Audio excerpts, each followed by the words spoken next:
एक बार बड़ा गजब हुआ। हम अपने बंबई में ऐसा एक समय होता था कि हम महाराज जी, बड़े महाराज जी दोनों साथ होते थे, हम भी होते थे। तो एक दिन हम और तीनों जनी प्रसादी दोपहर में कर रहे थे। तो हमने अपनी थाली में कुछ भोजन छोड़ दिया। तो हमको महाराज जी बोले, बेटा अन्न ब्रह्म होता है, भोग प्रसादी है, दोष लगता है, भोजन नहीं छोड़ना चाहिए। अब दूसरे दिन फिर भोजन का समय हुआ। महाराज जी ने पूरा प्रसाद पा लिया जितना रोज पाते थे, हमें अंदाजा था। फिर बोले, अरे जरा सा एक फुल्का और लाना, थोड़ी साग लाना। लेके डाली और लेके और छोड़ दिया। अब हम बालक बुद्धि, हमने कहा महाराज जी कल तो आप हमको बोले कि प्रसाद नहीं छोड़ना चाहिए, आज तो आपने पूरी थाली सपाचट करवे के बाद फिर भोग मंगा लिया और डरवा के अब छोड़ और दिया। ये तो सही नहीं है बात है? पर उपदेश सकल बहु तेरे, गोस्वामी जी ने कहा दूसरे को उपदेश देने में तो आदमी बड़ा ज्ञानी हो जाता है। तो महाराज जी हमको बोले, बेटा वो देख वहां, वो 3 दिन से माता रोई जा रही है कि मुझे प्रसाद चाहिए, प्रसाद चाहिए। इसलिए मैंने तो अपना उदर भर लिया, केवल वो बहाने से इस थाली में से ये छोटा सा फुल्का हलवा ले ले, इसलिए उसके लिए छोड़ रहा हूं, अपने लिए नहीं छोड़ रहा। और हम बोले क्या बात है महाराज। एक सेकंड में उस विचार के प्रति परिवर्तन आ गया। तो दोनों चीज तर्कगत हैं। एक तर्क ये कहता है कि कुछ मत छोड़ो, और दूसरा तर्क ये कहता है अब अगर संत महंत अपने पत्तलों में नहीं छोड़ते तो कोठारी आज हमको नारद जी नहीं मिले होते। हाँ पता है नारद जी कैसे बने हैं? भागवत जी में लिखी है उच्छिष्ट भोजनम। जब दासी पुत्र बने नारद जी, उस समय संतों की पत्तल में बचे हुए भोग को नारद जी ने पा के नारद बन गए, जिनकी कृपा से आज जगत को प्रहलाद मिला है, ध्रुव मिला है, व्यास मिले हैं, आज भागवत की कथा मिली है। एक तरफ श्री कृष्ण कह रहे हैं यज्ञानाम जप यज्ञोस्मि, यज्ञों में मैं जप यज्ञ हूं, तो दूसरी तरफ कबीर कह रहे हैं माला फिरत जुगबयो, फिरो न मन को फिर। क्या करोगे? ये तो बड़ा झंझट है महाराज। धर्मस्य तत्वम निहितम गुहाय, धर्म का तत्व तो बड़ा गहरा है। तो बात यह है कि सही हो गलत हो, सत्य हो असत्य हो, हानि हो लाभ हो, हानि लाभ जीवन मरण यश अपयश, ये 6 चीजें खास रहती हैं जीवन में। किसी के घर में मृत्यु हो जाए बहुत बड़ा शोक है, पर वहीं दूसरी तरफ मृत्यु भी ऐसी हो जाए जिसके लिए बड़े बड़े योगी और व्रती तरसते हों, तो वो अवसर है महाराज। मेरा नीरज बैठा, मैं सेठ जी का स्मरण करूं। आहा, अभी थोड़े दिन पहले बनारस गए, विश्वनाथ का दर्शन किया, गंगा में स्नान किया, अगले दिन सुबह सुबह गंगा के किनारे बैठे और महादेव को प्राप्त कर लिया। बताओ भाई, भोलेनाथ मिल गए। मैं कह रहा हूं बड़े बड़े योगियों को वो न मिला जो उन्हें मिल गया, मरणम मंगलम यत्र। अब यहां भी एक तरफ पिता का चले जाने से बड़ा कष्ट नहीं हो सकता, और वहीं दूसरी तरफ अगर पिता महादेव की गोदी में गया हो तो उससे बड़ा महोत्सव दूसरा। फिर बताओ, तो बात सही गलत इसका नहीं है। ध्यान से सुनना, मैं इतनी देर से जो अपनी खिचड़ी पका रहा था वो अब खिला रहा हूं, ध्यान से सुनना भाई। मसला क्या है, मामला क्या है? वो ये है, एक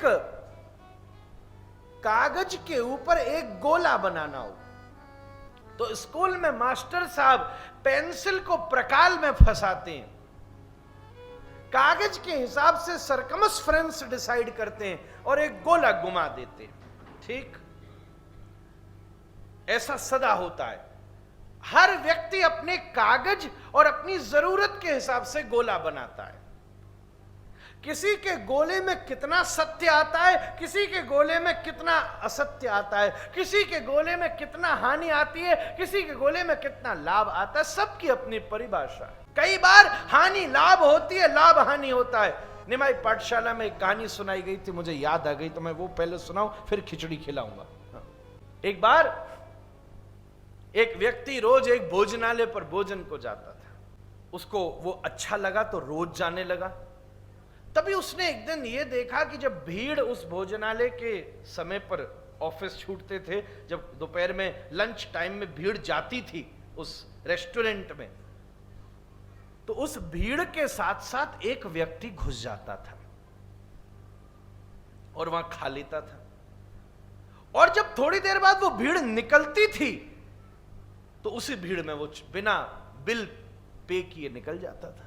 उसने ये देखा तो उसने रेस्टोरेंट के मालिक को इस बात की खबर करी कि भाई देखो, आपकी नजर में लाना, मैं आपके यहाँ का ग्राहक हूं, ईमानदार, तो मुझे लगा आपको इस पर काम करना चाहिए, उसको पकड़ो। उसने कहा भैया एक बात आपको बताना चाहता हूं, थोड़े दिन पहले मुझे ये मालूम है कि वो ऐसा करता है।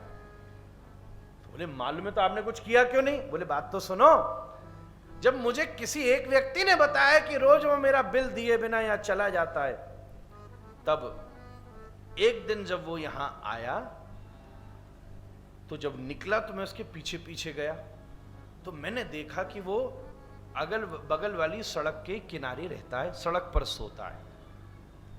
तो मुझे लगा चलो दया आ गई। फिर भी मैंने सोचा कि ऐसे तो मामला है, तो चोरी है भाई, तू हमसे मांग के ले जा, हम तुझे अपनी मर्जी का देंगे, कल जब आएगा तो उसको मैं पकड़ दूंगा। तो हम उसी तैयारी से 9 बजे खुलने का टाइम था, 8:45 बजे मैं आकर बैठ गया। पर बड़ा गजब का नजारा मैंने देखा। क्या देखा कि मेरे रेस्टोरेंट के दरवाजे के पास खड़े होकर वो व्यक्ति भगवान से प्रार्थना कर रहा था, प्रभु भीड़ बुलाओ, प्रभु भीड़ बुलाओ, ये भीड़ आए तो मैं अंदर घुस जाऊं, भीड़ आए तो अंदर घुस जाऊं। उस दिन मुझे पता चला मेरे भाग से मेरी दुकान नहीं चल रही, उसके भाव से मेरी दुकान चल रही है। इसलिए भैया दुनिया बड़ी रहस्यमयी है। उसे लगा कि मेरे घर ये आदमी चोरी कर रहा है, आज उसे पता चला चोरी नहीं कर रहा, उसकी रोटी से पूरे रेस्टोरेंट की रोटी चल रही है। इसलिए जैसे केले के पेड़ के अंदर पत्ते पर पत्ता होता है, पत्ते पर पत्ता होता है, ऐसे ही सत्य के अंदर एक सत्य और होता है, उसके अंदर एक और सत्य होता है। दुनिया बड़ी रहस्यवादी है, तुम किसी की असलियत नहीं जान सकते, कहां क्या क्या झंझट है महाराज। इसलिए मैंने आपसे कहा गोला कितना बड़ा है, सर्किल घुमाया आपने, वो आप पर निर्भर करता है। कितना बड़ा घुमाया वो आप पर निर्भर करता है। वो गोला कागज से बाहर भी निकल गया, वो आपकी मर्जी। शास्त्र केवल, महाराज जी के शब्द दोहरा के कह रहा हूं, शास्त्र केवल एक प्रश्न करता है, सत्य बोलो, असत्य बोलो, हानि करो, लाभ करो, जीवन हो, मरण हो, सुख हो, दुख हो, सबके पास सब कुछ होता है। प्रश्न इतना सा है कि तुम्हारे प्रकाल की नोक कहां टिकी, व्हाट इज द फाउंडेशन, उस विचार का आधार क्या है।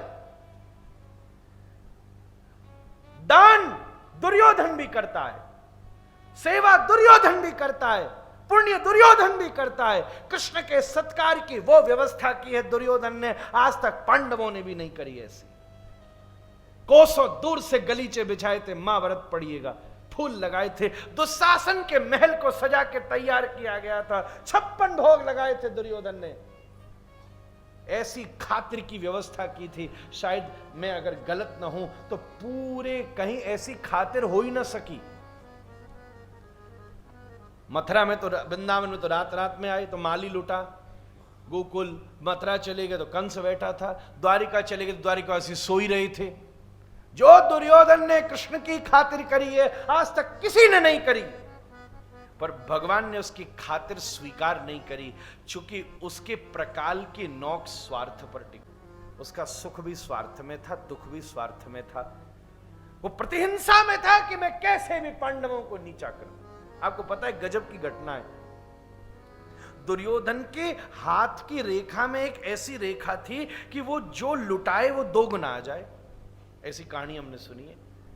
तो भगवान श्री कृष्ण ने अग्र पूजा में जो भंडारे की ड्यूटी दुर्योधन को दिलवा दी युधिष्ठिर के। अब कोई पर्ची लेके आता, बाबूजी 200 रुपए का पनीर आया है, तो दुर्योधन कहता है ले 200 ये ले और 100 रुपए मेरी तरफ से इनाम, और ये आयोजन चल रहा है 100 और 200 पे 500 देता। और मन में उसके क्या होता कि ये युधिष्ठिर का भंडार लुटे, इसका मामला लुट जाए तो मुझे मौज आ जाए। पर वह मूर्ख को यही नहीं पता कि वो 500 लुटाएगा तो ससुरा भीतर 1000 आ जाएगा महाराज। उसके भाग्य में ये गणना थी। देखो जनता को मजा आ गया, 500 जाके 1000 आ जाए तो महाराज कहीं ने तो इसी बात पर ताली बजाती है। तो मैं आपको कथा कितनी सुना रहा हूं, भजन सुना रहा हूं कि दृष्टांत सुना रहा हूं कि श्लोक सुना रहा हूं कि कुछ भी नहीं सुना रहा।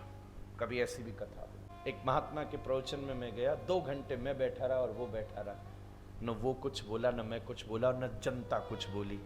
और 2 घंटे बाद, वृंदावन की बात है, 2 घंटे बाद मैंने महात्मा से कहा महाराज आप क्या बोली, मुझे मेरा ऐसा सत्संग का अभ्यास नहीं, हमने तो बोलने वाली चीजें सुनी है।